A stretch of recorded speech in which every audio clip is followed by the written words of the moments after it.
हाँ जी, नमस्कार, राम राम। कैसे हो सभी मेरे प्यारे लाडलो? और कैसी चल रही है आपकी तैयारी? सभी की तैयारी अच्छी चल रही होगी। और मैं जो है आपके लिए लेकर आया हूँ पशु परिचर्या की जो हमारे शब्दावली पूछी जाती है, सामान्य शब्दावली।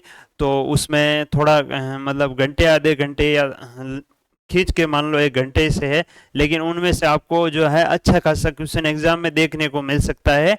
और उससे जो है मतलब क्लियर एक एक जो आपके लिए एग्जाम के लिए उपयोगी है, जो वो शब्दावली जैसे मतलब कि अपने जवान जो मादा पशु होती है, गाय होती है, या उसको क्या बोलते हैं, जैसे सीमन को जो एकत्रित किया जाता है उसको क्या बोलते हैं। तो उन चीज़ों की जो शब्दावली होती है, एक शब्दावली जैसे पशुओं के सींग रोदे जाते हैं, तो उसको उसको जो है पशुओं की भाषा या उस शब्दावली में क्या बोला जाता है। तो उन शब्दावली से संबंधित हम कुछ विशेष जो है शब्दावली या शब्द यहाँ पर उनका विश्लेषण या उनकी व्याख्या उनको समझते हैं। और आशा करता हूँ मैं आपके लिए जो है ये क्लास हाफुल हो, ज़्यादा बड़ी नहीं होगी, करीबन 25 से आधा घंटा या 25 मिनट या आधा घंटे की क्लास होगी। आप ध्यान से देखना, आपको एग्जाम में जो है काफ़ी मतलब शब्द या एक आधा क्वेश्चन जो है यहाँ से देखने को मिलेगा। तो चलिए, सबसे पहले जो है आपको स्क्रीन पर जो है 3 शब्द दिखाई दे रहे होंगे, जिनमें हाँ 3 शब्द दिखाई दे रहे होंगे, जिनमें पहला है क्रायोकेन। तो ये क्रायोकेन शब्द आया है, तो ये क्रायोकेन शब्द पशु से संबंधित जो है किस चीज से संबंधित है। सबसे पहले क्रायोकेन जो है हमने आपने देखा होगा, कोई भी मतलब पशु जब हम ईंट पे आता है तो डॉक्टर को फोन करते हैं, बुलाते हैं कि भाई हमारे पशु जो है मतलब ईंट पे आ रहा है और इसको हमें जो है हम अपनी भाषा में इंजेक्शन बोलते हैं या जो है सीमन लगवाना है।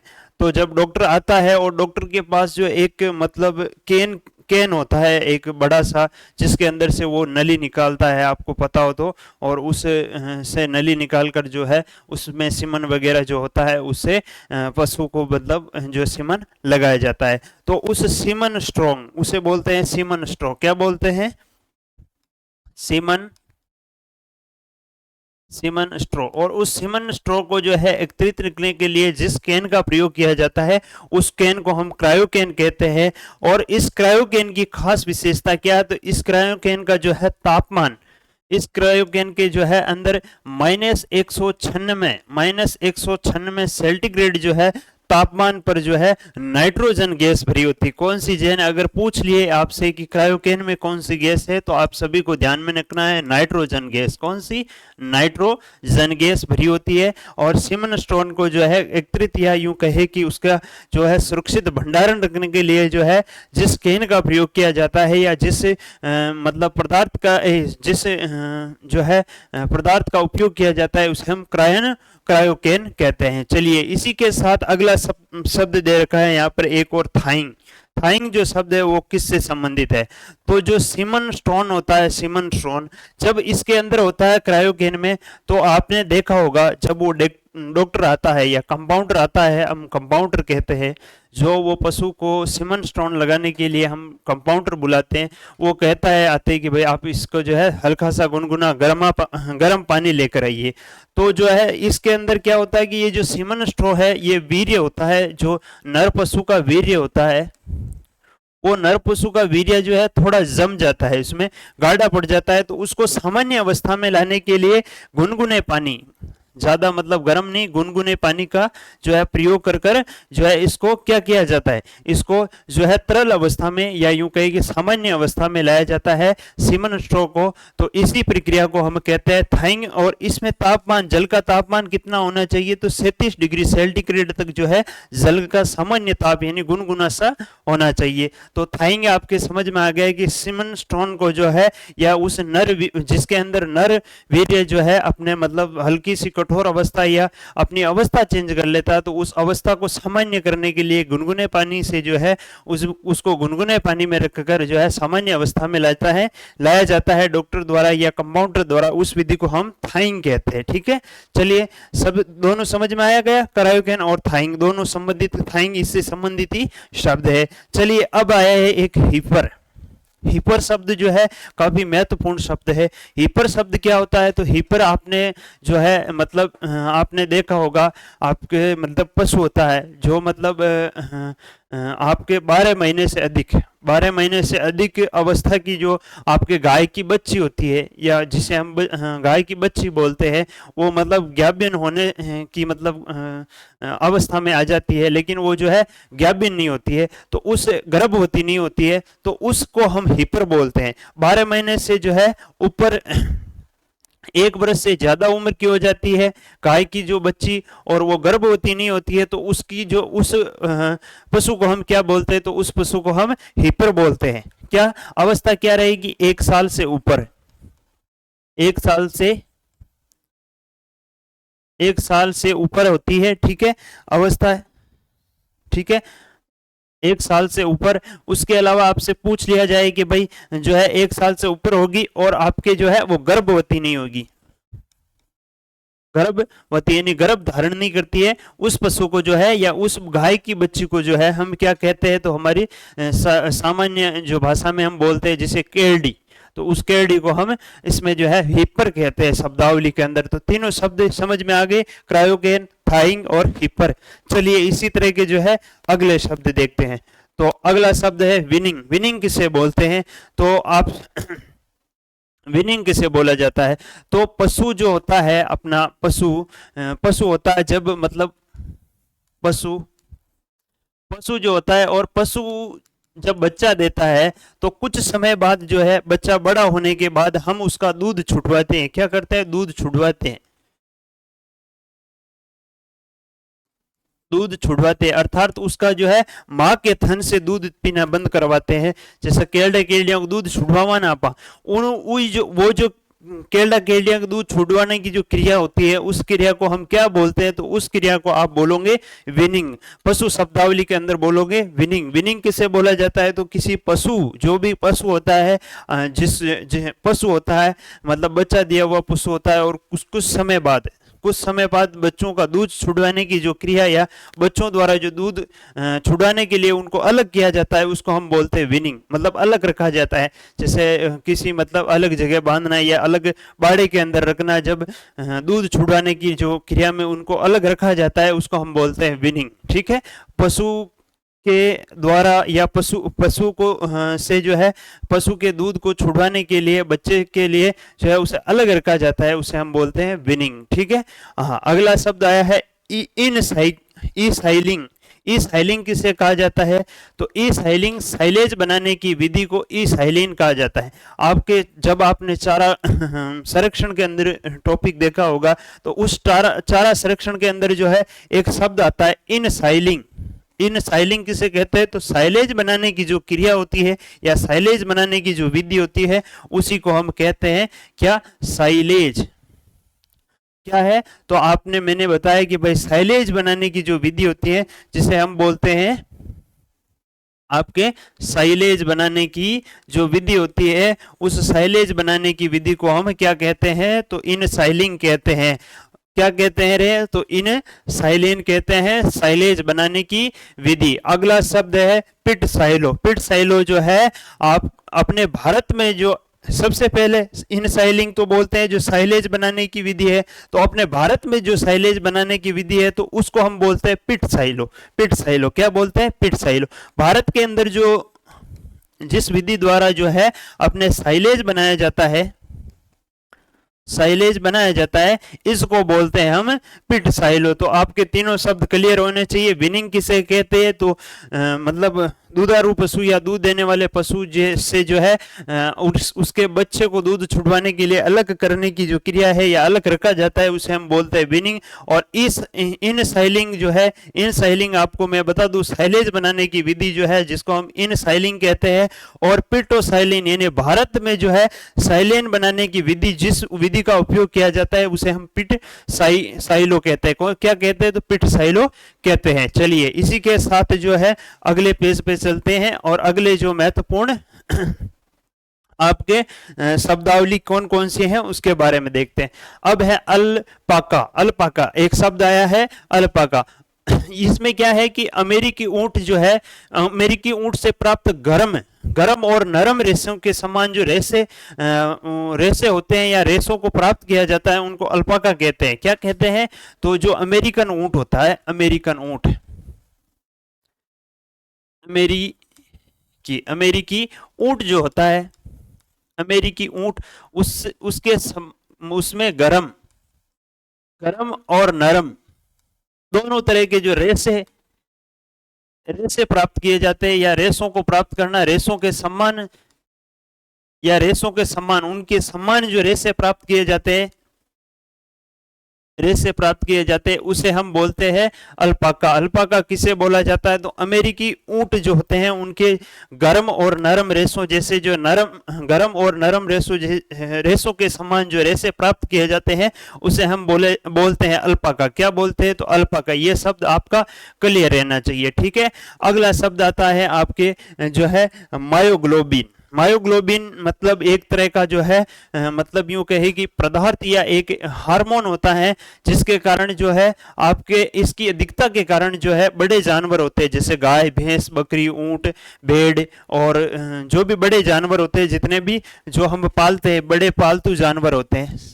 कलर चेंज कर लेते हैं, चलो हम लेते हैं ए वाला ले लेते हैं, चलो ठीक है। तो बड़े जानवर होते हैं, इन बड़े जानवरों में आपको मैं बता दूं इसकी अधिकता के कारण जो है, किस मायोग्लोबिन की अधिकता के कारण जो है इसके मतलब रक्त यानी लाल, इसका मांस जो कैसा है, लाल रंग का दिखाई देता है। मांस कैसा दिखाई देता है? लाल रंग का दिखाई देता है या लाल होता है, जिसके कारण जो है इसे रेड मीट कहा जाता है। इस लाल अधिकता के कारण लाल मांस होता है जिसको हम क्या कहते हैं? तो इसको हम कहते हैं रेड मीट अर्थात लाल मांस कहा जाता है, आप ध्यान रखोगे। और पोल्ट्री यानी कि जो मुर्गियां होती है उनके अंदर इसकी कमी होती है। क्या होती है? कमी। तो उनका जो है मांस कैसा होता है? तो उनका मांस होता है सफेद रंग का, यानी व्हाइट मांस होता है। तो उस मांस को हम क्या कहते हैं? व्हाइट मांस। ये भी आप ध्यान में रखना, ठीक है।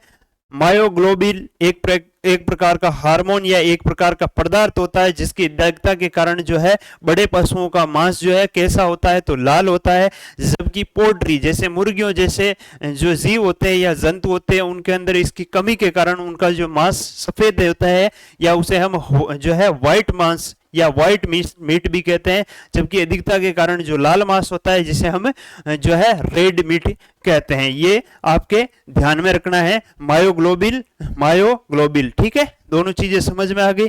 अब आपका है टीचर बुल। टीचर बुल क्या होता है?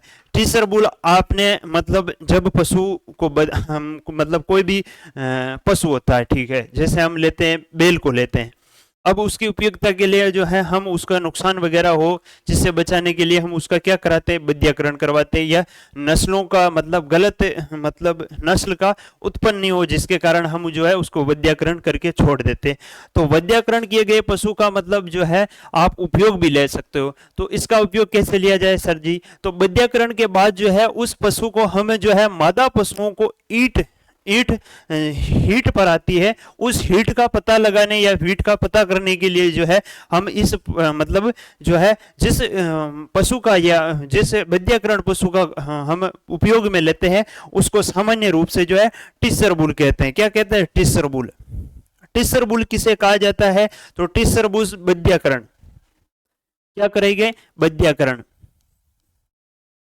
सबसे पहले तो वैद्यकरण होगा, ठीक है। वैद्यकरण और मादा जो पशु होती है, मादा पशुओं की क्या करने के लिए? तो मादा पशुओं की हीट का पता लगाने के लिए जो है वैद्यकरण जो पशु होता है उसका उपयोग किया जाता है।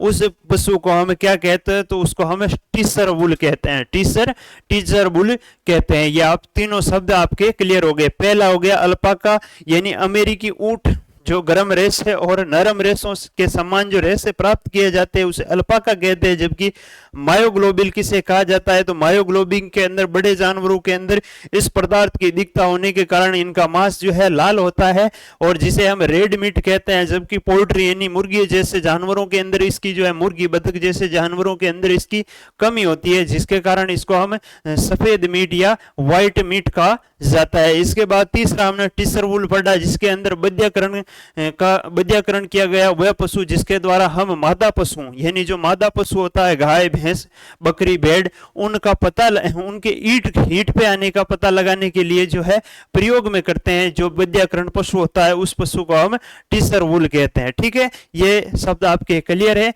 आप ध्यान से देखना। ठीक है, ये आपके एग्जाम में के लिए उपयोगी है। ठीक है, चलिए अगला आपका है फ्री मार्टिनिंग। फ्री मार्टिन जो है शब्द आपके किससे संबंधित है? फ्री मार्टिन है कि आप यदि गायों के बछड़ा बछड़ी जुड़वा पैदा होते हैं, कैसे होते हैं जुड़वा? किसी पशु के दो बच्चे होते हैं, एक बच्ची और एक बछड़ा। जैसे किसी गाय को देख लें, उसके दो बछड़ा होते हैं, तो उसमें बछड़ा तो जो है मतलब बच्चा यानी जो नर होगा वो तो सामान्य होगा, लेकिन जो बछड़ी होती है बछड़ी वो अपने बाज होती है, और उसी बाज बछड़ी को जो है हम क्या कहते हैं? तो उस बाज बछड़ी को कहते हैं फ्री मार्टिन किसे कहा जाता है? जब जुड़वा बच्चे पैदा होते हैं, क्या होते हैं? जुड़वा कोई भी मतलब दो पशु के कोई भी बच्चे हो गए, जैसे बछड़ा और बछड़ी, बछड़ा प्लस बछड़ी हो गए। ठीक है, एक तो मतलब मादा और एक नर हो गया, दो मतलब बच्चे हो गए इसके, जिसमें एक बछड़ा है और एक बछड़ी है। तो इसमें जो है ये बछड़ा तो सामान्य होगा, मतलब जैसा बच्चा होता है वो सही होगा बछड़ा, तो जिसके अंदर जो क्रियाएं मतलब जो अंग पूरे विकसित होने होते हैं वो होंगे। लेकिन जो ये बछड़ी होती है ये होती है बांझ का मतलब जो है इसमें जनन की मतलब प्रजनन की जो है क्षमता या इसकी शुरू से ही खत्म होती है, इसके अंदर प्रजनन की क्षमताएं नहीं होती, ये मतलब बांझ होती है। जो बच्चा बच्ची नहीं दे सकती है उसे हम बोलते हैं बांझ। बांझ किसे बोलता है? तो जिससे हमें बच्चा बच्ची प्राप्त नहीं होता है, जिस मतलब पशु से जो है बच्चा बच्ची नहीं होता है जिस पशु को, तो उस पशु को हम बांझ कहते हैं। और ये प्रक्रिया इसमें शुरू से ही होती है, जन्म से ही, तो इसको हम बोलते हैं फ्री मार्टिन किसे बोला जाता है? तो जुड़वा बच्चे पैदा होते हैं जिनमें बछड़ा तो सामान्य होता है, लेकिन बछड़ी में जो है बांझपन के लक्षण होते हैं। उन्हीं बांझपन वाली लक्षण वाली बछड़ी को जो है हम फ्री मार्टिन कहते हैं। ये आपका क्लियर हो गया होगा। ठीक है, चलिए आपको समझ में आ गया होगा। अगला है गर्भकाल। तो आप सभी जानते हो सामान्य चीज है। ठीक है, पशुओं में निषेचन से लेकर जो है उसके प्रसव होने तक का जो काल होता है, या जब तक का जो समय होता है, जिसे हम भ्रूण जिस समय में भ्रूण का विकास होता है उसको हम क्या कहते हैं? तो उसको हम गर्भकाल कहते हैं। गर्भकाल किसे कहते हैं? तो निश्चन से लेकर अपने कब तक? प्रसव तक का समय जिसमें क्या होता है? तो जिसके अंदर आपको मैं बता दूं, जिसके अंदर भ्रूण का विकास होता है, और इसी भ्रूण के विकास के इस समय को, इस अवधि को जो है हम क्या कहते हैं? तो इस अवधि को हम गर्भकाल कहते हैं। गर्भकाल किसे कहते हैं? तो निश्चन से लेकर प्रसव तक के समय जिसमें भ्रूण का विकास होता है उसको हम गर्भकाल कहते हैं। ठीक है, सामान्य मतलब शब्दों में कहूं तो गाय भैंस जब गाभिन होती है और उनका जो 9 या 10 महीने तक बच्चा पेट में रहता है, उस समय को, जब से बच्चा पेट में पड़ता है और जब तक वो जन्म लेता है, जब तक उसका प्रसव होता है, तब तक का जो समय होता है उसे हम क्या कहते हैं? तो सामान्य शब्दों में याद रखना गर्भकाल। अब है अगला ऐसा ही शब्द मिला जुला दुग्ध काल। ठीक है, एक तो होता है जब बच्चा पेट में पड़ता है और जन्म लेता है तब तक का जो समय काल होता है उसे हम बोलते हैं गर्भकाल, ठीक है। और दुग्ध काल बोलते हैं जब बच्चा जन्म ले लेता है और उसके दूध यानी उसके माँ के दूध का जो सूखने तक का समय होता है, अर्थात जब तक वो लास्ट तक दूध देती है यानी दूध देना बंद कर देती है, उस दूध शुरू होने से, बच्चे के जन्म से दूध शुरू होता है तब से लेकर दूध मतलब देना बंद कर देने तक के समय को हम दुग्ध काल बोलते हैं, ठीक है। जैसा अपने सामान्य शब्दों में बताऊं, अपना गांवड़ा भाषा में, कि भाई जब पशु जन्म ले, मतलब कोई भी पशु, जैसे गाय है, गाय जैसे बच्चा देती है, बछड़ो देती है, तो बछड़ा मतलब 2-3 दिन तो उसका किस मतलब हम काम में नहीं लेते हैं, गाढ़ा गाढ़ा दूध आता है, फिर उसके दूध को जो है हम दूहना शुरू करते हैं। जब उस समय से हम दूध निकालते हैं और लगभग वह 7 से या 8-10 महीने तक दूध निकलवाती है, ठीक है, जब तक कि वह वापस दोबारा गाभिन नहीं हो जाती। तो वो जब तक गाभिन नहीं हो जाती है तब तक दूध देती है, उस समय को हम बोलते हैं उसका दुग्ध काल, यानी कि जब तक वो दूध देगी वो उसका दुग्ध काल कहलाएगा। वो चाहे 6 महीना हो, चाहे 10 महीना हो, या फिर 8 महीना हो, उसका क्या कहलाता है? दुग्ध काल कहलाता है। दुग्ध काल जिसमें पशु जो है दूध देता है उसे दुग्ध काल कहते हैं, शुरू से लेकर जब तक कि वह दोबारा जो है दोबारा गर्भ धारण नहीं कर ले या दोबारा बच्चा नहीं दे दे, तब तक का काल आपके दुग्ध काल कहलाता है। ये जो चीज है आपके समझ में आ गई होगी। फ्री मार्टिन, जो बछड़ा और बछड़ी दोनों साथ में जन्म लेते हैं, लेकिन बछड़ी जो है बाज सामान्य लक्षण जो है बछड़े के अंदर सामान्य लक्षण होते हैं, लेकिन बछड़ी जन्म से ही जो है बाज लिए हुए बाज लक्षण लिए हुए प्राप्त होती है, जिसके कारण इस बाज लिए हुई बछड़ी को हम फ्री मार्टिन कहते हैं। जबकि गर्भकाल जो है, गर्भकाल बच्ची निश्चय यानी जब पशु जो है, सामान्य शब्द में मैंने बताया कि भाई जब से बच्चा पेट में पड़ता है और जब तक जन्म लेता है उस समय को हम क्या कहते हैं? तो गर्भकाल कहते हैं। और उसके बाद हमने पढ़ा दुग्ध काल, शुरू से बच्चा जन्म लेता है तब से दूध निकाल कर लास्ट टाइम तक, जब तक हम दूध निकालते हैं, जब तक दूध निकाला जाता है उसको हम दुग्ध काल बोलते हैं, ठीक है। चलिए, ये आपके समझ में आ गए होंगे। अब लेते हैं अगले शब्द। अगला है शुष्क काल। शुष्क काल किसे कहते? एक तो दूध देगा उसे तो हम दुग्ध काल कहेंगे, और जब पशु दूध देना बंद कर देता है, दोबारा गर्भ धारण कर लेता है और वापस वो जो है उसका गर्भ काल रहता है, और वापस जब वो तक वो बच्चा देता है, वो जो काल रहता है जिसमें वो दूध नहीं देता है, तो हम उसे क्या बोलेंगे? हम उसे शुष्क काल बोलेंगे। पशु के मतलब अर्थात वो दूध नहीं दे रहा है तो उसको हम शुष्क काल बोलेंगे, दूध का, ठीक है। कब से कब? तो दोबारा जब पशु जो है, कलर चेंज कर लेते हैं थोड़ा, ठीक है। कौन सा ले? चलो ये वाला ले लेते हैं। हाँ चलो ये ले लेते हैं। हाँ, तो आप ध्यान रखोगे भाई कि शुष्क काल जब पशु दोबारा गर्भ धारण करता है, क्या करता है? गर्भ धारण करता है, गर्भ धारण कर कर दूध देना बंद कर देता है, ठीक है, दूध देना बंद कर देता है और वापस बच्चा जन्म लेता है, प्रसव होता है वापस, यानी बच्चा जन्म लेता है, बच्चों जन्म है साधारण भाषा में, तब तक का जो समय, जब तक वो दूध नहीं देगा, जब तक दूध नहीं देगा, इस समय का जो समय रहेगा जब तक वो दूध नहीं देगा, ये उसका दूध का शुष्क काल कहलाएगा। शुष्क काल उसे हम कहते हैं। हमारी नॉर्मल भाषा में दूध नहीं देते हैं उस टाइम पे जो है, मतलब पशु दूध नहीं देगा, उसको शुष्क काल कहा जाएगा। अगला शब्द है प्रसव अंतराल। प्रसव अंतराल क्या कहलाता है? प्रसव अंतराल से आप क्या समझते हैं? तो प्रसव अंतराल का मतलब है पशुओं में ब्यात का जो ब्यातों के मध्य का जो समय होता है, अर्थात आप इस शब्द से समझ सकते हो, जैसे पशु ने पहला बच्चा दिया मतलब जनवरी में, ठीक है, जनवरी में पहला बच्चा दिया, ठीक है। उसके बाद में कोई पशु जैसे 10 महीने, जैसे गाय भैंस 10 महीने का गर्भ धारण करती है, तो ये दिसंबर में वापस जो है, ये दिसंबर में बच्चा देती है। जैसे जनवरी में गर्भ धारण किया और दिसंबर में जो है आपके दिसंबर में इसके क्या हुआ? तो दिसंबर में इसने बच्चा जन्म दे दिया। फिर ये 5-6 महीने तक दूध देती है। कोई पशु तो एंड टू एंड महीने 2 महीने बाद ही जो है वापस गाभिन हो जाता है या वापस गर्भ धारण कर लेता है।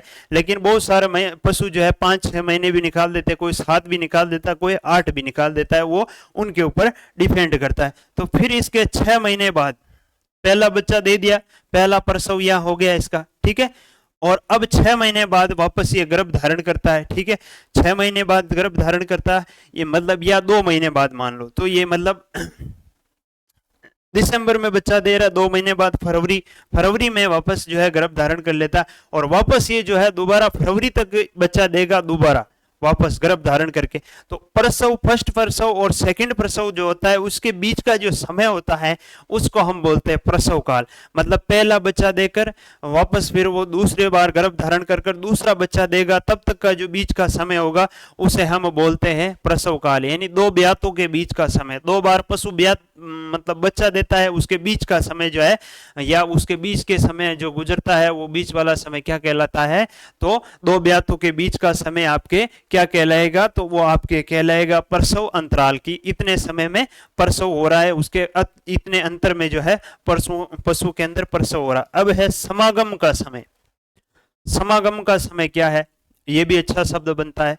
पशुओं में ब्याने के बाद पशु में जब पशु बच्चा दे देता है, ब्याने के बाद अगले समागम का जो है उसमें मतलब तक का जो समय है, जब पशु जन्मता है या पशु जब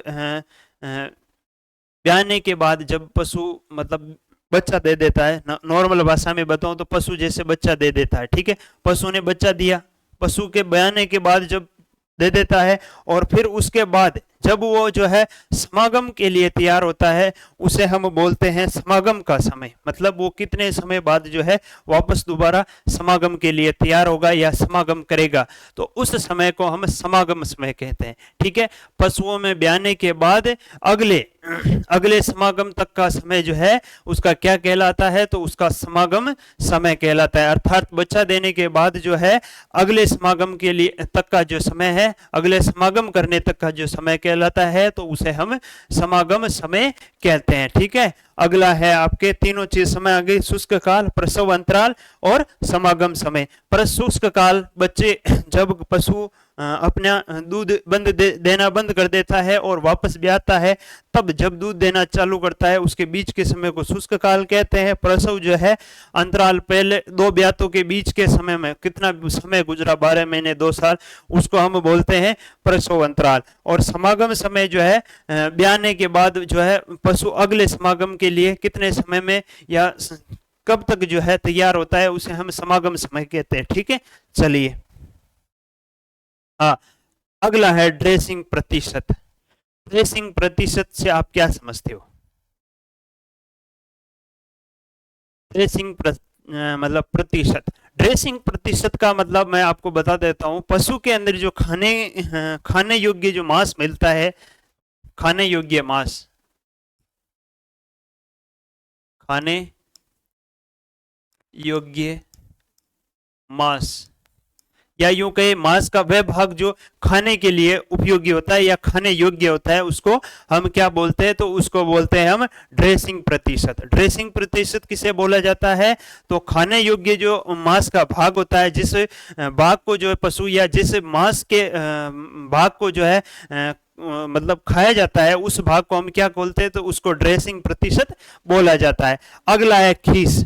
खीस आप सभी जानते हो, हम ग्रामीण क्षेत्र से हमारे पशु भी रखते हैं, तो ये चीजें नॉर्मली खीस का आपके सभी के मतलब कहीं ना कहीं जो है प्रयोग में आया होगा। जैसे खीस देखा जाए, खीस जब पशु बच्चा देता है तो 2-3 दिन जो है गाढ़ा गाढ़ा दूध होता है, ठीक है। और फिर उसको हम घर लेकर आते हैं और उसको हम मतलब उबाल कर झाड़ा झाड़ा पदार्थ बनाते हैं, उसको हम बड़ी बोलते हैं। और बचपन में जो है हम इस चीज को बड़े शौक से खाया भी करते थे। आप सभी को पता है, जब पशु हमारा मतलब बच्चा हो जाता है और उस समय हम हमारे मतलब परिवार से जो भी मेंबर दूध निकालता है वो दूध निकाल कर लेकर आता है, फिर उसको हम गर्म करके उसके अंदर चीनी डालकर जो है बड़े शौक से खाते हैं, जिसको हम जो है क्या कहते हैं? तो जिसको हम हमारी लोकल भाषा में बड़ी कहते हैं। और वो बड़ी वाला जो दूध होता है 5 से 7 दिन का, काफी मतलब अच्छा रहता है, और मैंने तो बहुत खाया है। आपने खाया कि नहीं खाया कमेंट में बताना, ठीक है। और चलिए, इसी गाढ़े दूध को हम बोलते हैं खीस, और ये जो है बच्चे के लिए उपयोगी होता है। जो बच्चा होता है गाय का बछड़ा, उसको ये जो है मतलब दूध पिलाना चाहिए ताकि उसके अंदर जो है रोग प्रतिरोधक क्षमता बढ़े। ये चीजें आप ध्यान रखना, ठीक है। हाँ, तो हमारा चल रहा था क्या कि भाई किस किसे कहते हैं? किस मैंने बताया आपको कि भाई जो है पशु दूध मतलब पशु जब मतलब बच्चा देता है और उसका जो 2-3 दिन तक गाढ़ा दूध होता है, जिसे हम उपयोग में नहीं ले सकते, मतलब देने वगैरह या खाने के लिए या बेचने के लिए या घी निकालने के लिए, तो उस गाढ़े दूध को हम खीस बोलते हैं, लेकिन उसको हम बड़े चाव से खाते हैं और उसको हम जो है बड़ी कहते हैं। ठीक है, आप सभी ने सुना होगा। अगला शब्द है अपना अगला शब्द है स्पेइंग। स्पेइंग किसे कहते हैं? स्पेइंग का मतलब है मादा पशुओं के शरीर में अंडाशय और गर्भाशय को ऑपरेशन द्वारा जो है मतलब बाहर निकाल दिया जाता है, अर्थात जो वो है उनको गर्भ निरोधक बना दिया जाता है। जैसे कोई भी मादा पशु है, गाय है, भैंस है, मादा पशु है, जैसे गाय हो गई, इसके अंदर गाय हो गई और अपने भैंस हो गई, ठीक है, जिसमें बकरी भी हो सकती है, भेड़ भी हो सकती है। तो इन पशुओं का क्या किया जाता है? ऑपरेशन द्वारा जो है इनका अंडाशय या गर्भाशय होता है। क्या होता है? अंडाशय, अंडाशय, और दूसरा होता है गर्भाशय। दोनों एक ही चीज है। गर्भाशय या अंडाशय या गर्भाशय को जो है